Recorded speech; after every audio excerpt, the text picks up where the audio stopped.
Comment devenir un barbier professionnel? Avant de relater sur cette question, laissez-moi vous dire une chose, je m'appelle Gidrel Rolf, j'ai travaillé dans pas mal des salons de coiffure, ces expériences auprès des salons dont j'étais travailleur m'ont servi de beaucoup d'importance, tant en apprentissage, expérience et acquisition à la maîtrise de nouvelles techniques cruciales. Merci de votre coup d'œil sur ma chaîne, ça fait tellement longtemps que j'ai posté.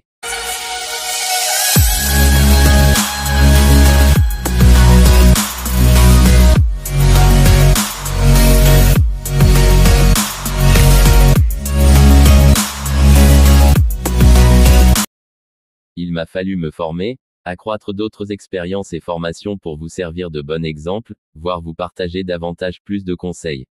Comment devenir un barbier professionnel? Tout d'abord, comprendre ce que vous faites est très capital et ce que vous voudriez devenir en est une autre. Cela m'a pris tant d'années pour devenir ce que je suis aujourd'hui avec beaucoup d'échecs et d'énormes sacrifices pour me permettre d'une manière plus simple d'expliquer ce que j'ai pu accomplir et acquérir. La question n'est pas comment devenir un barbier professionnel, plutôt ce que vous feriez par le biais des compétences, expériences, connaissances et acquisitions aux nouvelles tendances, c'est ça qui fera de vous un barbier professionnel. C'est pour cette raison, au plus profond de cet article vous allez comprendre explicitement ce qui suit. Notre article va comporter 3 volets à savoir. Le premier volet portera sur les connaissances, le deuxième volet sera articulé sur les tendances et le tout dernier qui est très important, est la communication. Un petit conseil en passant, que vous soyez attesté ou diplômé en CAP, non plus vous le seriez. La connaissance, il est évident pour un coiffeur de ne pas se limiter qu'à la coiffure, mais de se donner la volonté pratique en accumulant des recherches, car ce domaine est vaste, donc il est très nécessaire d'être ponctuel, assidu, surtout faire des choses avec amabilité, c'est ça la clé. Les tendances, c'est ce que je me suis toujours dit, focaliser, peu importe la façon praticable des choses, le mieux dans tout, c'est de ne pas se limiter. Un barbier est un créateur, observateur, un visionnaire.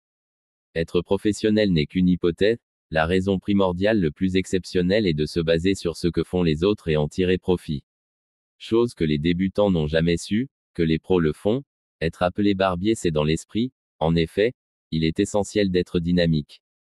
Ce métier de la coiffure, dans la plupart des cas, certains n'en prenaient pas en valeur, rappelant que la politesse, l'apparence et vos tenues vestimentaires comptent. Un jour un client m'a posé cette question, est-ce que le métier de barbeur est rentable? Vraiment, ce que je lui ai répondu même vous serez étonné, c'est bien le cas. Il était stupéfait de m'entendre lui dire, cela fait beaucoup de séances que vous venez vous coiffer par ici, n'est-ce pas? Oui, voilà alors, la réponse à votre question, ce qui vous retient, n'est pas le confort, l'accueil et le service. Oui, la communication, il est évident qu'un coiffeur ait un oreille de lion qui écoute, la meilleure façon de faire de vous un professionnel réside du fait que vous captivez l'attention de vos clients dans la communication et vous apportez un plus à leurs attentes. La satisfaction d'un service mérite une médaille, voilà pourquoi, il vous est nécessaire de soigner votre langage. S'agissant des petits conseils, exploitez votre métier avec amour, vivez de votre talent et activez le meilleur de vous, nul ne peut vous faire aimer ce que vous faites plus que vous-même. Je n'hésiterai pas à vos commentaires, surtout laissez-moi vos questions les plus pertinentes, je vous ferai une explication en vidéo si possible. Merci. N'oubliez pas de faire partir de ma communauté, en s'abonnant à ma page, je compte sur vous, on se dit à très bientôt.